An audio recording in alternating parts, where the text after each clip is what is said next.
Well, good morning. I'm going to start off by saying welcome back, FCF Church. I know we've been scattered around for the last couple months with vacations and visiting family and family visiting us and lots of things going on. So welcome back. We're kind of getting back into that fall semester. If you have kids, you're feeling it. If you commute, you're feeling it because your commute's taking twice as long as it did before. But anyway, we're kind of getting back into that fall semester, which for us is the start of FCF's calendar. We have a calendar that kind of goes with what the schools do. We have our events that go from the beginning of fall to the end of spring. So we're starting into our FCF calendar. So welcome back. As many of you know, a couple careers ago, I was in the Navy. One of the skills I learned while I was in the Navy is something called combat diving. What combat diving is it's an infiltration technique that is underwater to a target for military purposes without being detected.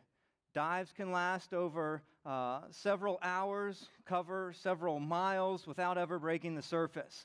The only tools that you have to use are a watch, a depth gauge, and a compass. Before you do a dive, you plan out every single leg of the dive. You memorize it all. You take into account currents, their direction, their speeds, so you can accurately predict the bearings and legs and distances that you need to take to get to where you need to go. One night, I was out on a training dive. It was the last leg of the dive, and as we were pivoting onto that last leg of the dive, I reminded myself of what the last leg would be. 17 degrees, 300 meters, 1 hour. 17 degrees, 300 meters, 1 hour. Now, for any good swimmer, you recognize that 300 meters would never take an hour, that for a good swimmer swimming at a moderate pace, 300 meters should only take several minutes. And so as I replayed it in my head, 17 degrees, 300 meters, for 1 hour, I thought, I must have done something wrong in the planning. I must have goofed up one of the calculations. It shouldn't take an hour to go 300 meters. And so I assumed, well, as we turn onto this leg, we'll go 17 degrees, we'll swim 15 minutes. That should put us out into the bay, out of the inlet into the bay, well past the extract point. We'll come up, mission success. So we start, 17 degrees. And as we approach the 15-minute mark, I see light shining down into the water. And I thought, there shouldn't be a light shining into the water in the middle of the bay. And I realized we must still be in the inlet. And so as this dawned on me and I realized that we weren't where I thought we should be, I paused. And my focus shifted from my compass, which had my bearing, to where the light was shining. Now, we were only 2 or 3 feet off of the bottom of the inlet, so I could see the bottom clearly with the light shining down. And as I paused and shifted my focus from my bearing to the bottom of the inlet, what I saw was the bottom of the inlet do this. It went away from me, and the light went away from me. And what I realized was that we were drifting backwards, fast. All of a sudden, it dawned on me. We were swimming out of the inlet at the peak of high tide. The entire Pacific Ocean was flooding into the bay, and all the water of the bay was flooding into the inlet, and we were swimming against it. And it was going to take an hour, at least, to make it to the extract point. And what I realized, and had never noticed before, as we'd been making that 15-minute journey, I hadn't realized there was a current at all. You don't detect a current when you're in the current. When there's no marker or nothing to see, you have no idea that you're drifting. But now that I realized it and I watched the bottom and the light fade away from me, I realized in just a couple minutes, if we don't do anything, are going to be swept back to the danger zone. We're going to run out of air before we can make it to the extract point. And so we can't pause. We can't take a time out. There's no stopping for a break. I realized right then that if we didn't do something soon, it was going to be mission failure. Unacceptable. And so what we had to do was we had to get tight, decrease drag, get small. We had to keep moving, keep kicking with everything that we had. And we had to stay focused on the bearing, not get distracted by how slow we're going or the progress we're making, but stay focused on the bearing where we need to go. We needed to decrease drag, keep moving, and stay focused. Decrease drag, keep moving, and stay focused. Because mission failure is not an option. Now, in life, we have seasons where we tend to take a pause or a timeout. We have seasons of complacency where we start to lose our good habits. We start to develop bad habits. We start to lose our structure. And there are times when life gets hard, we get distracted, a number of things happen, but the result is we get complacent. And our tendency is to think that we're just going to take a pause.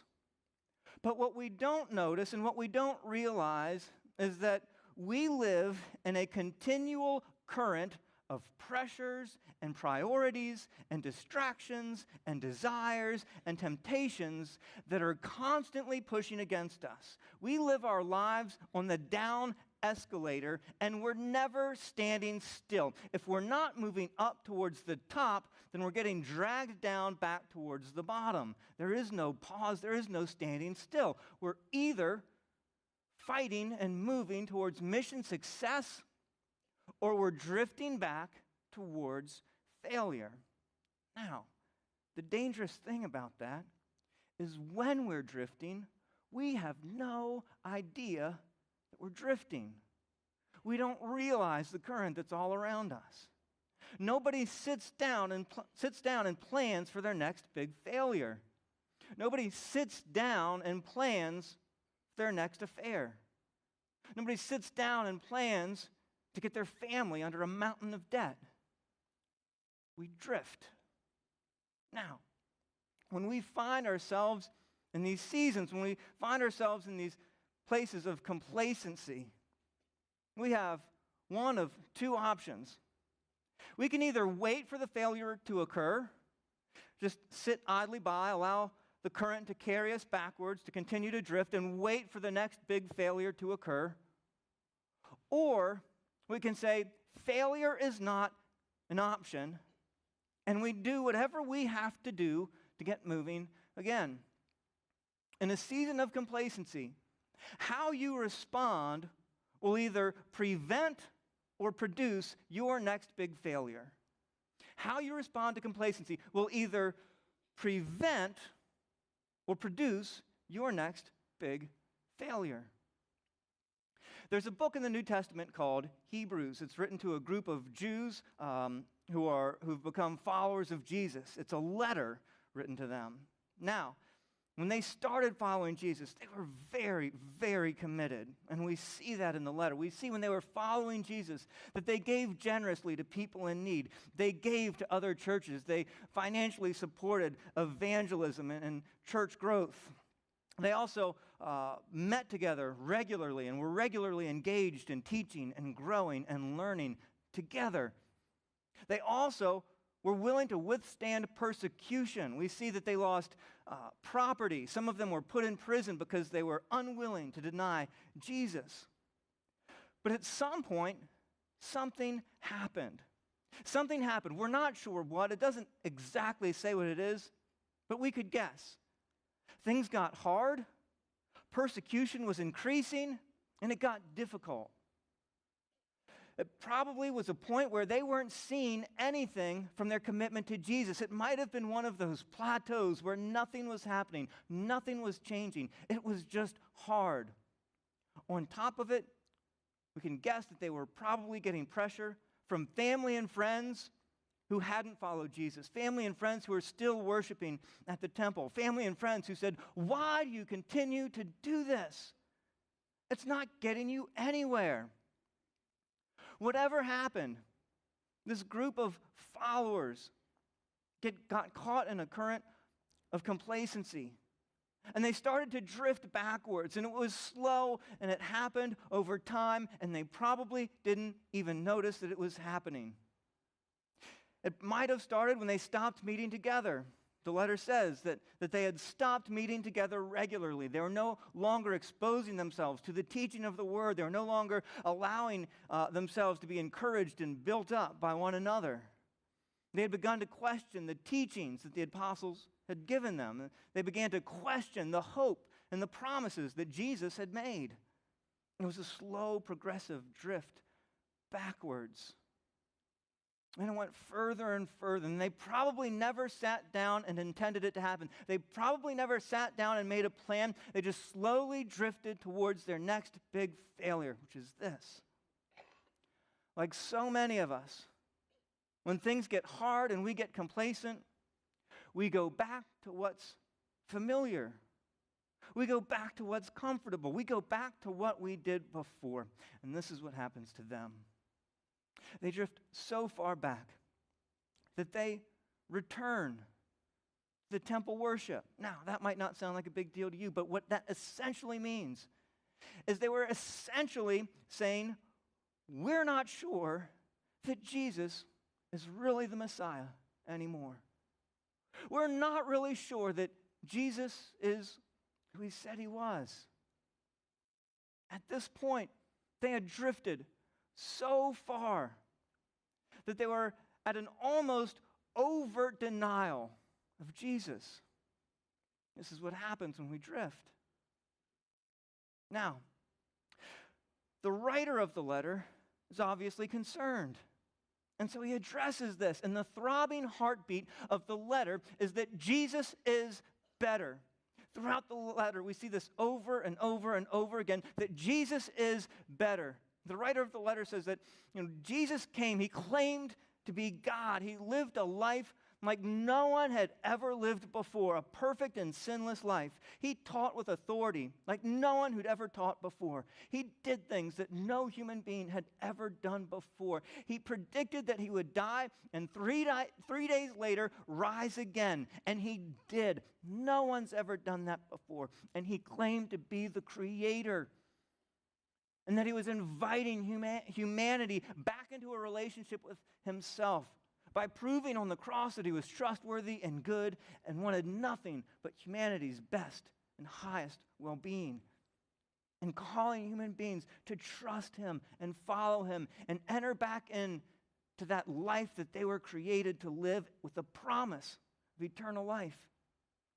And the writer says, if this is true, if Jesus is who he said he was, this is not just a little bit important. This isn't something that you just try to slide into your life wherever it might fit. And this isn't something of medium importance that you put on the same level of the other priorities and goals in your life. He said, if this is the truth, then this is the most important thing in life. And nothing else comes anywhere close. And so in chapter 11, he starts into this crescendo where he's encouraging them and saying, if Jesus is who he said he was, there's no place for complacency. There's no timeouts. There's no taking a break from this. This is the most important thing. And he says, when you're trusting him, when you trust Jesus, it's action-oriented. It produces results. There's no complacency. There's no taking a break. It's action-oriented. And then he goes through these examples of what it means to trust Jesus. He says, Noah, when Noah trusted God, he built a boat, a huge boat in the middle of a desert where it never rained for over 100 years. It says trust is action-oriented. There's no complacency. He says, think of Abraham. When God told Abraham, leave the land where you're living, leave everything, and come to the land that I will show you. Abraham left everything. That's trust. It's action-oriented. He said, remember Moses, when God said, walk across the sea. Moses took a step into a sea. It's action-oriented. Trust is always, always, always action-oriented. And so as he builds up in chapter 11, he's saying there's no room for complacency when you trust God. And so he says, so snap out of it. Get back at it. Get out of that complacent rut that you've gotten yourself stuck in. And here's how. And in chapter 12, verse 1, he says, here's how you get out of that rut of complacency. And he says this: get rid of every weight and the sin that clings so closely, and run with endurance the race set out for us, keeping our eyes fixed on Jesus. Get rid of every weight. Run with endurance. Keep our eyes fixed on Jesus. Get rid of every weight. Run with endurance. Keep our eyes fixed on Jesus. Decrease drag. Keep moving. Stay focused. Decrease drag. Keep moving. Stay focused. Let's say it together. Decrease drag. Keep moving. Stay focused. Number one, decrease drag. A couple summers ago, I was on vacation, and out in front of the place where we were staying, there was a crew from the power company who was getting rid of some of the branches that were growing up around the power lines. And if you've ever seen this, which you probably have, they cut the limbs down, they throw the limbs into a wood chipper that grinds it all up and then shoots the chips into a back of a truck. Now, when the crew had started early in the morning, it was obvious. They recognized that this is a dangerous machine that they were dealing with, this wood chipper. And then they recognized probably that every year multiple people are maimed and disfigured or killed because of events and mistakes surrounding wood chippers. And so at the very beginning of the day, very early in the morning, they were safe and cautious. They kept a nice, safe distance from it. They did everything by the OSHA textbook. I mean, you could tell they did everything that you're supposed to do. They never directly fed things into the chute itself. They used secondary items to push things into the chute. They always stood to the side, never in front of. Safety to a T. But over the course of the day, they got familiar with the machine. No one had gotten hurt. It started to seem safe. And as they got through the course of the day, they got hot, they were tired, you just want to get the job done. And the wood chipper by that point had started to seem safe and familiar. And by the end of the day, I kid you not, these gentlemen with boots and shoelaces hanging all over the place were shoving their feet inside the chute of the wood chipper to force brush and branches and sticks through. Now, we all know, bad idea. And if you don't know that, there's a huge picture on the side of a wood chipper that says, bad idea. But what happened? It started to seem safe. It started to seem familiar. And they got complacent. What's that thing in your life that you've allowed in? It's gotten safe, it's gotten familiar, it hasn't seemingly caused any problems, but it's the thing that's going to lead to your next failure. What is that thing? Life is full of stuff that God says, stay away from that. God says, don't go anywhere near that. That has the potential to maim and destroy you. Stay away from it. The Bible calls it sin. Now, if sin had the same consequences that a wood chipper had, we'd probably stay well away from it. But the consequences of sin are usually internal. And we usually don't see them when they're happening. It's slow, it's over time, but our character erodes. So that when we face our next test or our next temptation, we don't have the character to withstand it. And we fail. Now, over that time, it doesn't seem like sin is having any kind of consequences. Everything seems to be going along just fine.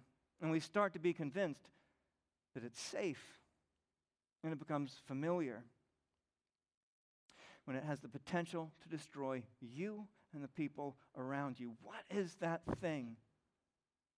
That thing you've allowed in that's causing drag on your life has the potential to lead to your next failure. And probably the people around you can see it.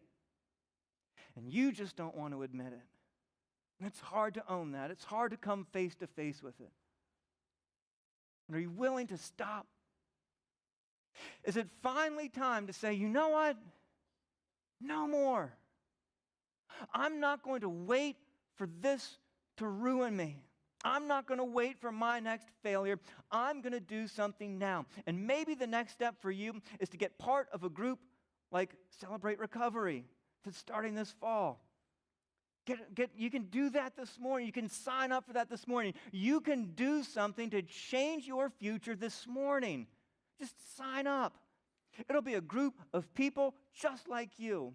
Smart, well-educated, bright people just like you, just like me, who've just accumulated some hurts, some habits, and some hang-ups and are ready to deal with them. You could do that this morning.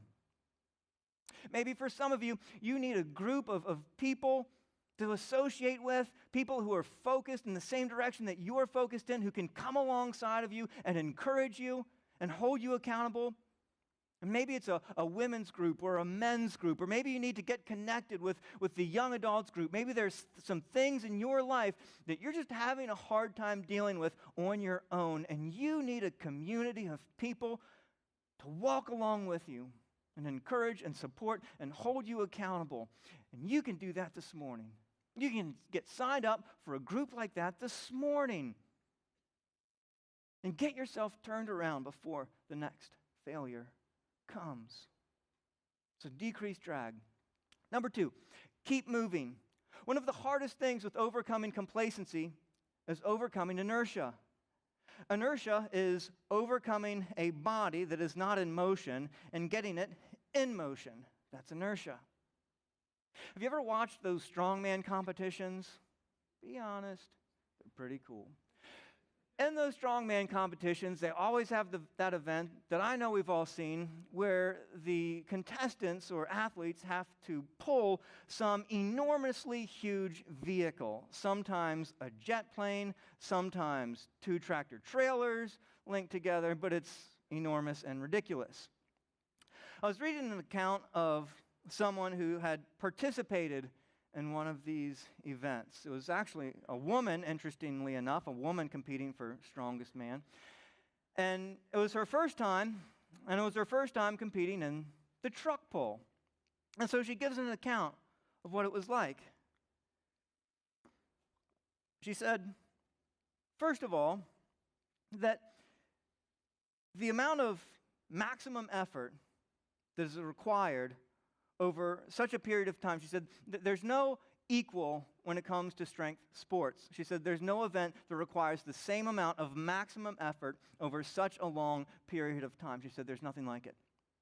And she said when you first get harnessed up to the truck and you take the slack out of the rope, you dig in with your feet, you push with your legs, you pull with your back, you strain with every single muscle and fiber in your body, and nothing happens.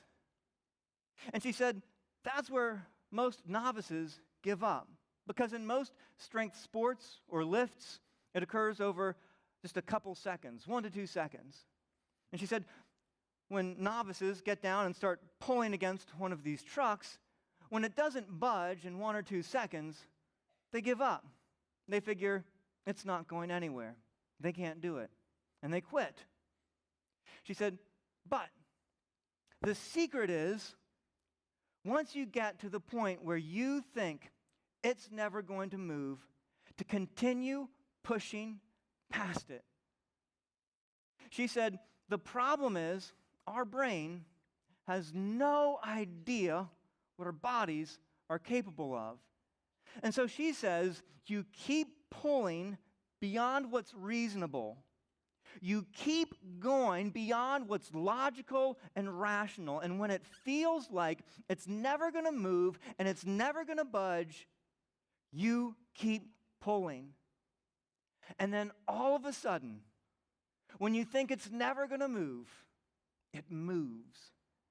And she says this wave of euphoria just washes over your body. And you take your first step, and it's just a tiny little step, but it allows you to take the next step and the next step, and then you have momentum. Then you have it moving, and then you just keep it going. But the hardest part by far is getting it moving in the first place. Our brains have no idea what we're capable of. What is that area of your life that needs to change, that needs to get moving in the right direction, that maybe you had given up on at one point? What is that area in your life that you need to push and pull and give everything that you have until something starts to change? Maybe it's your financial picture. Maybe you've gotten yourself under a mountain of debt and you don't see any way out, and it just seems hopeless. Maybe the next step for you is getting signed up this morning for Financial Peace University and learn the steps that you can take. You can do these things. You can take these steps. Anybody can do these things, and you can change your future. You could do that this morning. Maybe for some of you, it's your marriage. Maybe the communication in your marriage has deteriorated to this place of toxicity and negativity, and you've developed these habits, and you've been there so long, you've given up on thinking that anything will ever change. Maybe it's time to change. Maybe it's time to start pushing and start pulling and do whatever it takes beyond what's reasonable until things start to change. And you could do that this morning. Get signed up for one of the marriage groups. Join a group of people who are having the same struggles that you're having. Learn how to communicate healthily. It might take everything that you have, but push that forward until things start moving. Maybe some of you have had things come up in life, we all do, and you had to take a break from serving. And maybe some of you, you've never been involved in serving before, and maybe that's your next step. Maybe you need to get back serving somewhere again. God created you to serve. He knows what it does to your interior when you serve. It gives you a sense of fulfillment and excitement and spiritual energy that you can't get anywhere else. And maybe it's time to start serving, and you don't know where it's going to fit into your schedule, and you don't know how it's going to work, and you don't know how it's going to get done. But maybe this morning you just need to start pushing and pulling until that starts to change. We have something for everyone. We have a place for anyone who wants to serve. And if you're not the kind of person who would get involved with some of the Sunday morning things, you're not a people person, you're not a people person kind of people, we have things for you. We have things for everybody. The grass doesn't get cut by itself. And we think that's such a small thing, but it's not. Because think about the person who's coming here for the first time, and they come to this campus, and it's perfect and meticulously kept. That matters. We have a transportation ministry that goes out and picks people up and brings them here where they can be exposed to the Word of God with the body of Christ. And they wouldn't have the opportunity to do that otherwise. Someone has to keep those vehicles running. It's a big job, but it makes a big difference in the lives of those people who can be in church on Sunday morning. There's a place in the body of Christ for everyone. What is that thing that you need to start pulling and pushing on until things start to change? Number 1, decrease drag. Number 2, keep moving. Number 3, stay focused. Back in the 1980s, this idea caught on and has grown wildly. It's the idea of a mission statement. And if you work for anyone or a part of any organization anywhere, at some point someone sat you down and explained to you what the organization's mission statement is. A mission statement is the foundational ideal of an organization. It defines why we exist. A mission statement is a laser-sharp focus, concise and clear, and says, this is why we're here. And for a good organization who has a good mission statement, what they should do periodically is sit down and ensure that all of the things that they do, all of the things that they expend resources and energy on are lined up with a mission statement. And if they don't, a good organization should rigorously cut away every single thing that doesn't line up with the mission statement. Now, let me ask you this. Do you have a mission statement for your life?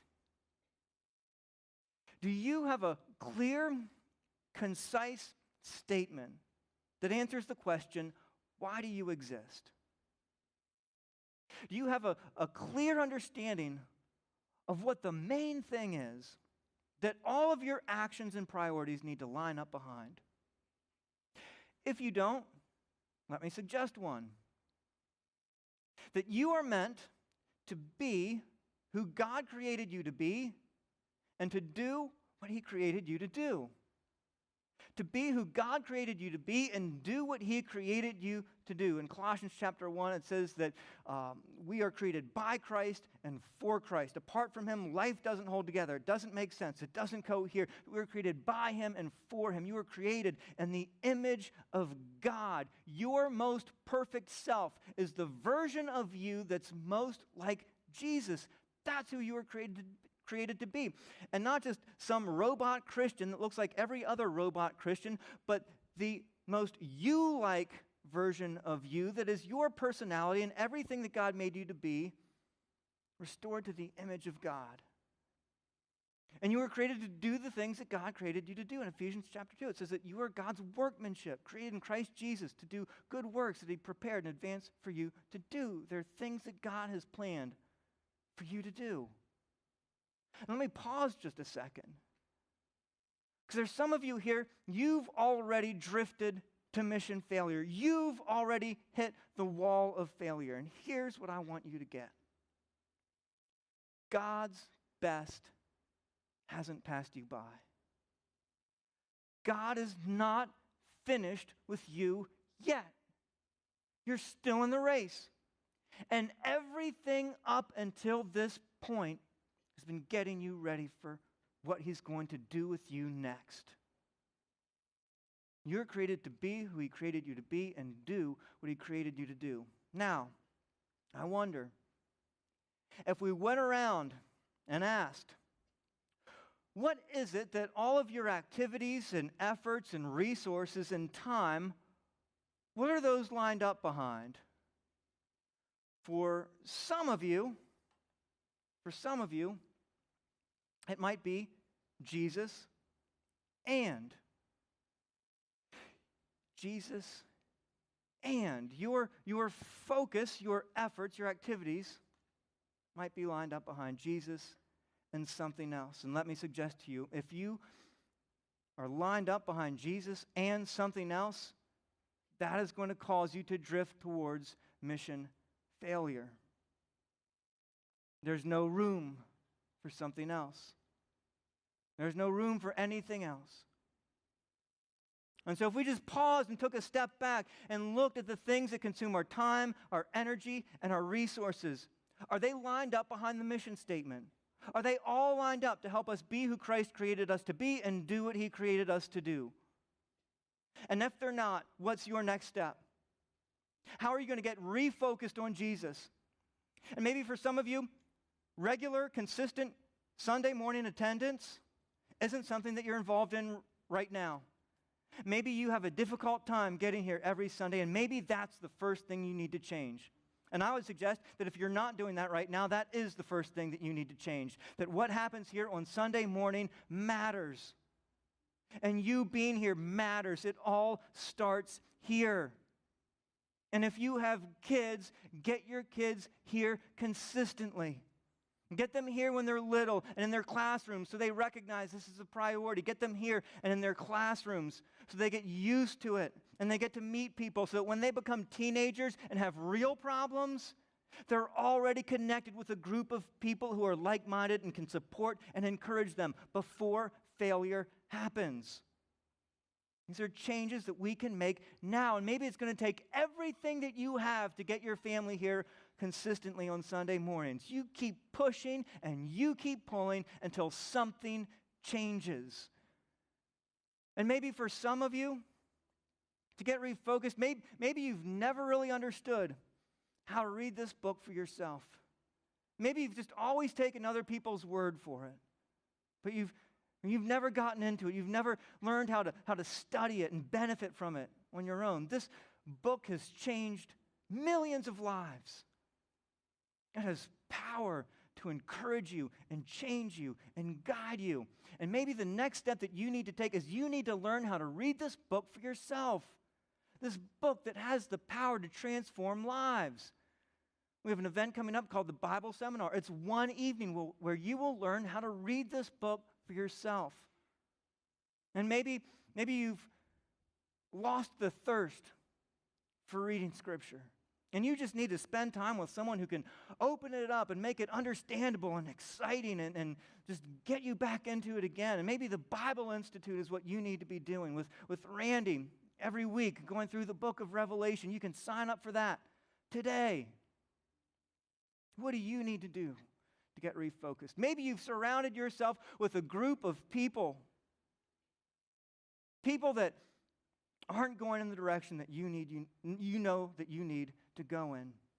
And maybe this morning you need to take a step to surround yourself with people who are focused on Christ and will keep you focused on Christ.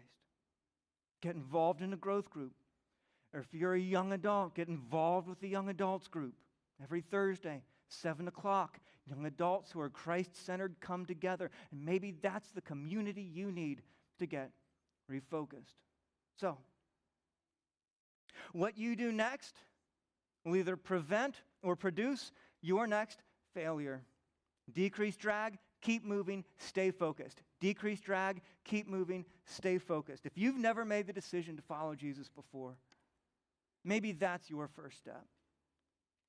To recognize that the God of the universe died on a cross to pay the penalty for everything we've ever done wrong so that we would never have shame or guilt before Him again, so that we can trust Him and follow Him fully because we're convinced He's good, He loves us, He wants nothing but our best and our highest, and He's wise enough to bring it about.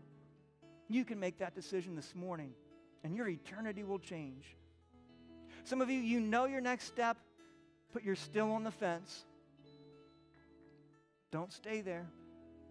Don't stay there. We trust our most precious, our most valuable things to people that we know have character and competence. You trust your finances to someone who knows how to manage it. You trust your health to someone who knows how to diagnose and bring healing. You trust your car to someone who knows how to fix it. What about your life? What about your eternal soul? Who are you trusting that to? Would you be willing this morning to put it all in the hands of your Creator, Jesus, who's proven His love, He's proven His goodness, He's proven His wisdom? Will you trust Him? Whatever that next step is, would you put it in His hands? Would you put it all in His hands this morning? We're not going to close in prayer this morning. In a moment, Jason and Emily are going to lead us through our final song. And what we're going to do is, if you are making the decision to take that next step, whatever it is, or to keep going, or to stay focused, or to decrease drag, whatever it is for you, if that is your prayer, I'm going to ask you to stand with us as we sing a prayer, our prayer of commitment to God.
trust you. In your presence, I will live. We trust in you, Lord. Oh, we trust in you. We want to be near you. We give you our lives. We give you our trust. We glorify you. Come on, we just sing this together this morning. Lift your voice with all that's within you. Here we go. Yours, my heart is yours. Take it all, my. Come on, church, here we go. 'Cause my heart is yours, my